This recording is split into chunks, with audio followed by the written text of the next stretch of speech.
the house was on fire. Not literally, but close enough.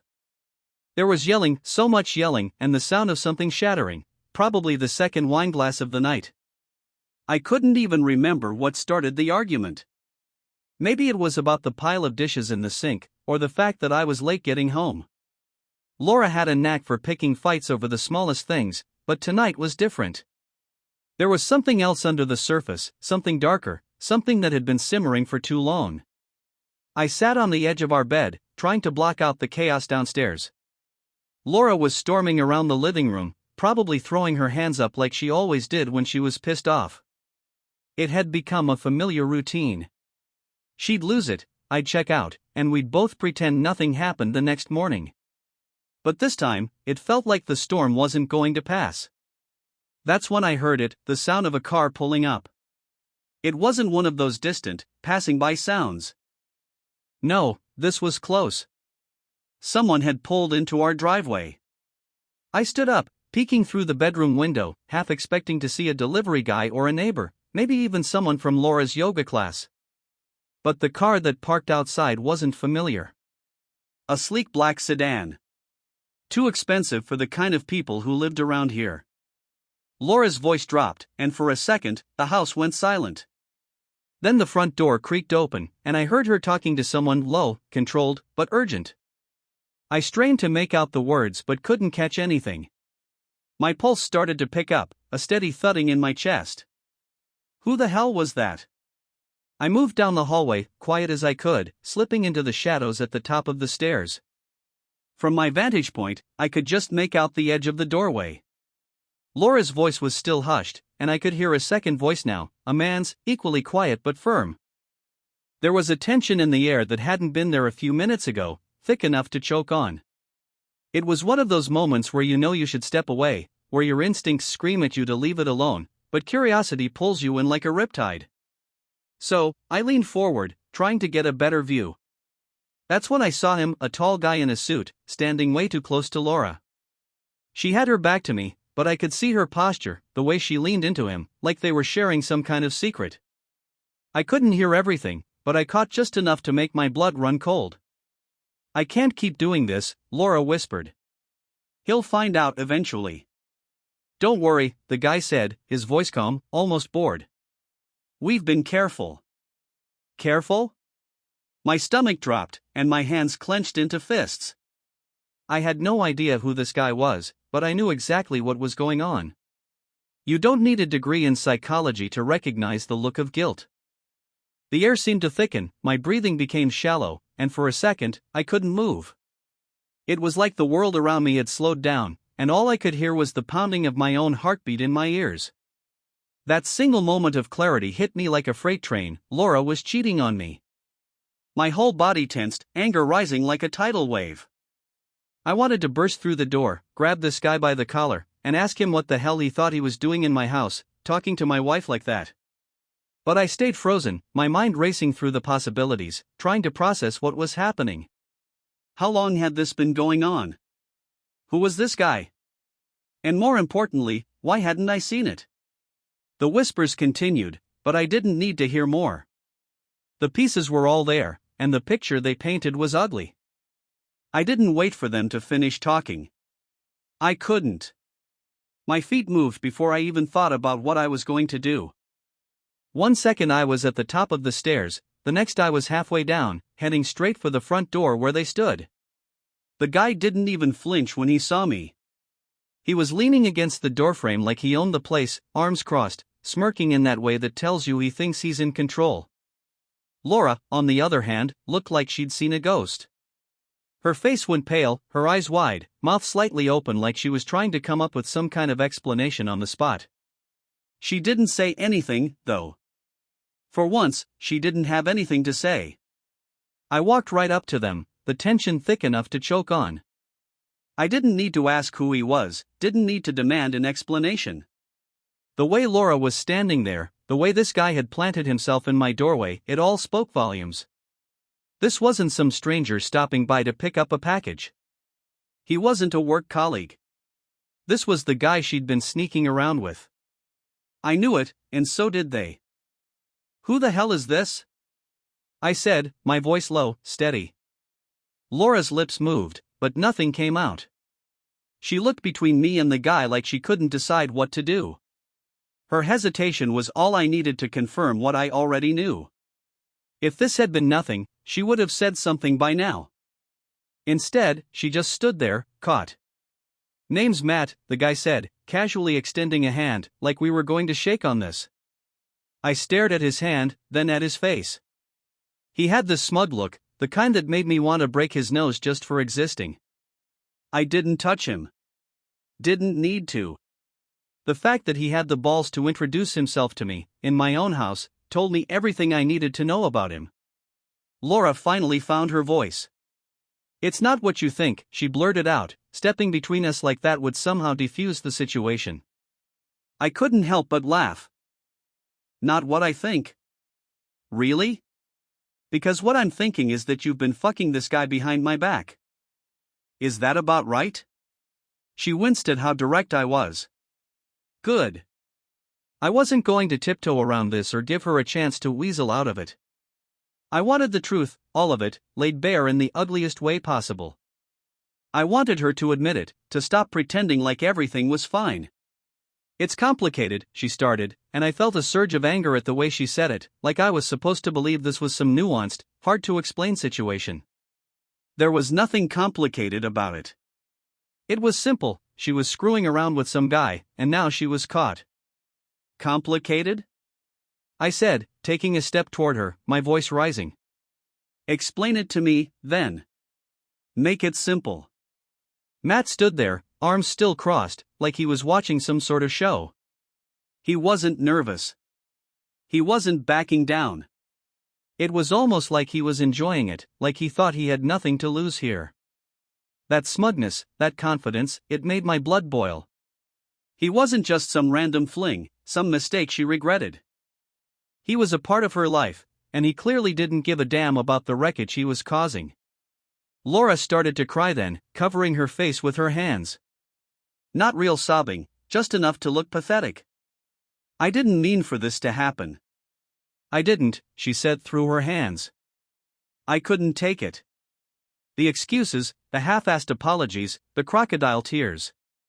It was all bullshit, and I wasn't about to let her off the hook. I stepped right in front of her, forcing her to look at me. How long? She didn't answer.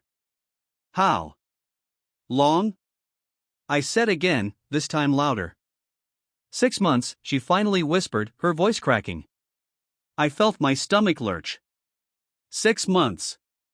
6 goddamn months of her sneaking around, lying to my face, pretending like everything was fine. I thought back to all those nights where I'd stayed late at work, or she'd gone out with her friends. I thought of all the times we'd sat across from each other at dinner, her smiling like nothing was wrong. The sheer audacity of it made me feel sick. Get him out, I said, pointing at Matt. I didn't even look at him, I couldn't. He was still standing there, smirking, like he'd already won. I didn't want to deal with him, not yet. Laura hesitated, but I wasn't giving her a choice. Get him out. She nodded, wiping her eyes with the back of her hand before turning to Matt. You should go, she muttered. Matt shrugged like he couldn't care less. I'll see you later, he said, giving her a small smile before turning and walking out the door. I slammed the door behind him, the sound echoing through the house. When I turned back to Laura, she was still standing there, her arms crossed over her chest, looking small and defeated. But I wasn't feeling sorry for her. Not even close. The room was so quiet now, but my head was buzzing with a million thoughts. The betrayal, the lies, the sheer stupidity of it all. I wanted answers. And I was going to get them, no matter how ugly it got. The silence after Matt left hung there, thick and unbearable. Laura stood frozen in the middle of the room, staring at the floor. Her face was flushed from crying, but I couldn't tell if the tears were real, or if she was just upset that she got caught. I wasn't in the mood to figure it out. So, that's it? I said, breaking the silence. 6 months? You've been lying to me for 6 months and that's all you've got to say? She wiped her nose and looked up at me, her voice shaky. I didn't plan for this, okay? It just happened. Don't give me that crap, I snapped. You don't just accidentally screw some guy for 6 months. You made choices, Laura. You chose to lie, to cheat, to bring him into our house. Do you even get how messed up this is? I do, she whispered, tears welling up again. But you. Don't you dare try to turn this around on me, I cut her off. I could feel the heat rising in my chest, the anger that had been simmering now threatening to explode. What excuse could you possibly have for this? What, I didn't give you enough attention? I wasn't home enough? Is that it? She looked down, biting her lip, her hands wringing together like she was trying to figure out how to explain it. It's not just that, she muttered. Then what? Explain it to me. Tell me how you ended up in bed with another guy while I'm here thinking we're still working on our marriage. She sighed, frustrated now. It wasn't like that. Matt, he was there when you weren't. You've been so distant lately, and she paused, as if she didn't know how to finish the sentence. I stared at her in disbelief. So, what? Because I've been working more, you decided to replace me? Is that it? Do you even hear how insane that sounds? It wasn't just about that, she said, a little louder now. You don't get it. We've been drifting apart for a long time. I didn't feel like you even saw me anymore. I shook my head, trying to hold back the rage building inside. I've been busting my ass trying to keep things together, and this is how you repay me? You didn't feel seen? So, you go behind my back and screw some other guy? Jesus, Laura. She threw her hands up, exasperated. It wasn't just about sex. It was more than that. I cut her off again. More than that? So, what, you love him now? Is that it? Are you in love with this guy? No, she shouted, and for the first time, her voice cracked. It wasn't love. I don't know what it was, but it wasn't love. Then what the hell was it? What was he giving you that I wasn't? She didn't answer right away. She just stood there, staring at the floor again, her arms wrapped around herself. And that's when it hit me, she didn't have an answer. There wasn't some deep, complicated reason. She did it because she could. Because she thought she could get away with it. Because she wanted something new, something that wasn't me. I let out a harsh laugh, the kind that comes when you've run out of anything else to say. You're pathetic, you know that? She flinched at that, like the word had stung, but I didn't care. I wanted it to sting. I wanted her to feel what I was feeling, to hurt the way I was hurting. You threw away everything we built, I said, my voice low now, but steady. For what?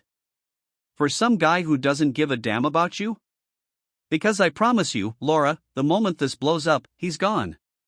He's not sticking around for the aftermath. She wiped her eyes, but the tears just kept coming. I didn't want it to end like this, she whispered. Well, it did, I said coldly. You made sure of that. For a second, we just stood there, staring at each other across the room like strangers. The anger was still there, boiling under the surface, but now there was something else, an emptiness, a hollow feeling that came from realizing this wasn't some nightmare I was going to wake up from. This was real. This was my life now. And hers. She finally spoke again, her voice barely above a whisper. What do you want me to say? I shook my head, looking at her like I didn't even recognize the person standing in front of me. I want you to admit that you ruined everything. I want you to stop pretending like this was just some mistake. You knew what you were doing every step of the way, and now you're standing here acting like the victim. I'm not a victim, she said quietly, almost to herself. No, you're not, I agreed. You're the one who did this. You're the one who destroyed our marriage. She started crying again, but this time, I didn't care. I didn't reach out to comfort her, didn't tell her it was going to be okay. Because it wasn't. Not anymore. There was nothing left to say. After Laura stopped crying, there was this moment where we just stared at each other, both of us waiting for the other person to break the silence. I wasn't about to back down. She wanted to stand there, playing the victim, but I wasn't letting her off that easy. She had to understand the cost of what she'd done, and I wasn't just going to yell and walk away. That would be too simple. Too easy. You know, I said, leaning against the kitchen counter, I could forgive you. She looked up, confused, maybe even a little hopeful. What? Yeah, I continued, voice calm. I could say that you made a mistake. That we could work through it. Go to therapy, whatever. I let the words sink in. But here's the thing, I don't want to. Her expression shifted. She looked scared now, uncertain of what I was going to do next. Good. Let her feel that for a second. I think it's time you understand what it feels like, I said, watching her closely. To have something ripped away from you. She looked confused again, trying to figure out what I meant. What are you talking about? I pushed away from the counter and walked over to her, standing just inches away. You know, you're really good at lying, Laura. I'll give you that. 6 months of sneaking around, and I didn't have a clue. That's impressive. She swallowed, looking down at her feet. She was nervous, but not nervous enough. Not yet. So, I said, leaning in closer, I think it's only fair I do a little sneaking of my own. Her head snapped up, eyes wide. What? I stepped back, smiling. Yeah. You think you're the only one who knows how to keep secrets? You think you're the only one capable of finding someone else? Her mouth opened like she wanted to say something, but no words came out. I wasn't bluffing. Over the past few months, I'd noticed someone at work, Rachel, one of the project managers. She wasn't like Laura. She wasn't cold, distant, always looking for a reason to pick a fight. We'd started talking during lunch breaks, nothing inappropriate, but there was a spark there. I hadn't acted on it, but now? Now things were different. I'll tell you what, I said, voice casual. I'm going to have some fun. You get to sit here, wondering where I am, who I'm with. Maybe I'll stay out late, maybe I won't come home at all. Sound familiar? Laura's face went pale. You wouldn't. I laughed. Wouldn't I? You seem to think you know me, but I'm not so sure. You didn't think I'd find out about you and Matt, either, did you? She opened her mouth to speak, but I kept going, cutting her off. And let's not forget, this is a small town. People talk. It won't take long before word gets around about why our marriage is falling apart. Everyone's going to know exactly why. She shook her head, panicked now. Please, don't. You didn't care about me when you were screwing him, so why should I care about what happens to you now? I stepped back, arms crossed, watching her squirm. This is just the beginning. Consider it a preview of what's coming. For the first time that night, I saw real fear in her eyes. She realized now that she wasn't in control anymore. She had taken our life, our trust, and trashed it like it meant nothing. So now, it was my turn. I'll be in touch, I said, turning toward the front door. Wait, she started, but I didn't wait to hear the rest. I grabbed my keys, walked out the door, and slammed it behind me. Outside, I got into my car, gripping the steering wheel tight, my heart racing. It wasn't that I wanted to cheat or destroy her reputation. It was about balance, making her understand what it felt like to be betrayed, to lose control of your own life. I started the engine, knowing exactly where I was going. It was time for her to lose something too. I didn't go to Rachel's. I could've, but this wasn't about jumping into bed with someone else to even the score. I needed time to think, to process everything. So, I drove around for hours, letting the night blur by, headlights bouncing off the trees as I went down one back road after another. I thought about everything, about the last 8 years, about the version of Laura I thought I knew, and about this guy, Matt, who had slithered into my life without me even noticing. It wasn't until well past midnight that I found myself parked back in front of our house. The lights were still on inside. She was probably waiting up, sitting there in the dark, terrified about what I was going to do next. I sat in the car for a long time, staring at the front door. I wasn't angry anymore, not like I had been. The rage had cooled into something else. Resignation, maybe. Or just exhaustion. Eventually, I went inside. Laura was sitting on the couch, knees pulled up to her chest, staring blankly at the wall. She didn't even look up when I walked in. I stood in the doorway for a second, watching her, wondering what was left to say. It felt like everything had already been said, screamed, thrown. And yet, there we were, still stuck in the same broken place. I finally sat down across from her. "We need to talk." She nodded slowly, but she didn't uncurl from her ball on the couch. I could see the dried streaks of tears on her face. She looked hollow, like the life had been sucked out of her. But I wasn't here to comfort her. That part of me, the part that used to care, was gone. "What happens now?" she asked, her voice small. "I don't know yet," I said honestly. "But things aren't going back to how they were." She flinched at that, but didn't argue. She knew it was true. "We can't just pretend this didn't happen," I continued, leaning forward, elbows resting on my knees. "You cheated on me, Laura. For half a year, you lied every single day. You looked me in the eyes and lied." "I know," she whispered, her voice cracking again. "I'm sorry." "Sorry doesn't fix this," I said flatly. "Sorry doesn't make me forget what you've done." She wiped her eyes with the back of her hand, sniffling. "I don't want to lose you," she said, her voice barely a whisper.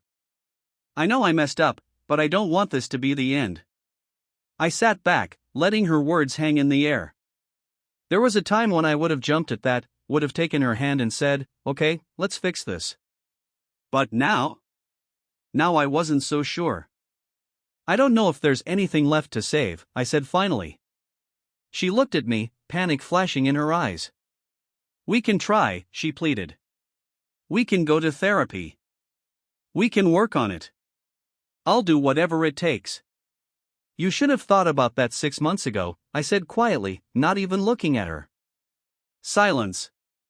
Heavy, thick silence, the kind that makes you feel like you're suffocating. I didn't want to drag this out, but there was no easy way to end a marriage. No right words to say that would make this hurt any less. I'd been hit by a train, and now I was standing there, expecting her to somehow undo all the damage she'd caused. "You're right about one thing," I said, breaking the quiet. "We have been drifting apart. I just didn't realize how far we'd gone." She opened her mouth, maybe to protest, but I held up a hand to stop her. "No, let me finish. I don't think this was all my fault. You decided to handle it the way you did. You chose to cheat, to lie, and I don't know if I can ever trust you again. I don't know if I want to." Her lip trembled, but she didn't argue. "I'm not saying I'm perfect," I continued. "I've been distant. I've screwed up too. But I never gave up on us, Laura. Not like you did." She winced, but I kept going. "So here's what's going to happen. I'm going to take a step back from this. I'm not rushing into anything. I'm not running to file for divorce tomorrow. But I need time, and you need to understand that things will never be the same again." She nodded, tears streaming down her face, but she didn't say anything. What was left to say? We sat in silence for a few minutes, the weight of everything crashing down between us. The anger was gone now, replaced by something heavier, something that felt final, even if neither of us had said it outright yet. "I'll sleep in the guest room tonight," I said finally, standing up. "Wait," she said, her voice trembling. "Does this mean we're done?" I paused, my hand on the doorframe, not looking back at her. "I don't know yet," I said. "But we're definitely not what we were." With that, I walked out of the room, leaving her there on the couch, alone with the mess we'd both created. The next few days felt like living in a house that wasn't mine anymore. Laura moved around quietly, like a ghost, avoiding me as much as she could. I stayed in the guest room, not talking unless I had to. We didn't fight. We didn't yell. We just existed in the same space, both knowing it was over but neither of us saying the words yet. I went back to work, trying to focus on anything that didn't involve her. It wasn't easy. People asked how things were at home, and I lied, saying everything was fine. But it wasn't fine. Every time I came back to that house, the weight of it hit me again, the betrayal, the lies, the emptiness that came after the storm. One night, about a week after I'd caught her with Matt, I sat at the kitchen table. Laura came in, her face pale, hair pulled back, looking like she hadn't slept in days. She didn't say anything at first, just poured herself a glass of water and stood by the sink. "I've been thinking," I said, breaking the silence. She turned around slowly, waiting. "I can't do this anymore," I continued, not looking at her. "I can't live in a house where I don't trust the person next to me. I've tried to imagine a way back from this, but every time I do, all I see is you with him. All I feel is that anger, and it doesn't go away." She didn't argue. She didn't beg. She just nodded, tears welling up in her eyes again. "I'm not angry like I was," I said, calmer now, "but I'm not willing to pretend we can go back to how things were. I don't want to be in a marriage where we're both waiting for the other shoe to drop, waiting for the next lie." Her voice was barely a whisper. "I understand." I took a deep breath. "We'll file for divorce. I'll make it clean, no dragging things out. We can figure out the house, the money, all of it. But I need to move on, and I think you do too." She wiped her eyes, staring at the floor. "I never wanted it to end like this." "Neither did I," said, standing up. "But this is where we are." I grabbed my jacket and keys. I wasn't sure where I was going, but I knew I couldn't stay in that house any longer. The memories, the betrayal, it was suffocating. I needed to breathe again, to start over somewhere that didn't feel like a constant reminder of what I'd lost. As I walked to the door, she spoke again, her voice soft. "I'm sorry. For everything." I stopped but didn't turn around. "I know you are. But it doesn't change what happened." The door clicked shut behind me, and just like that, it was over. 8 years of marriage boiled down to a quiet apology and a final goodbye. Outside, the air was cold, and the sky was clear. I got into my car, sat there for a moment, and just breathed. For the first time in days, there was no tension in my chest, no knot in my stomach. It wasn't peace, exactly, but it was something close to it. I didn't know what came next, but I knew one thing for sure: I wasn't going back. Laura had destroyed whatever trust we had, and no amount of apologies or therapy would rebuild that. I wasn't interested in revenge anymore. I just wanted to be free from the mess she'd dragged me into, to rebuild my life on my own terms. As I pulled out of the driveway, I felt a strange sense of clarity. This chapter was done, and no matter how ugly it had been, it was over. Now, I could focus on what came next, whatever that was. I drove off, the house getting smaller in the rearview mirror. I wasn't looking back. Not this time.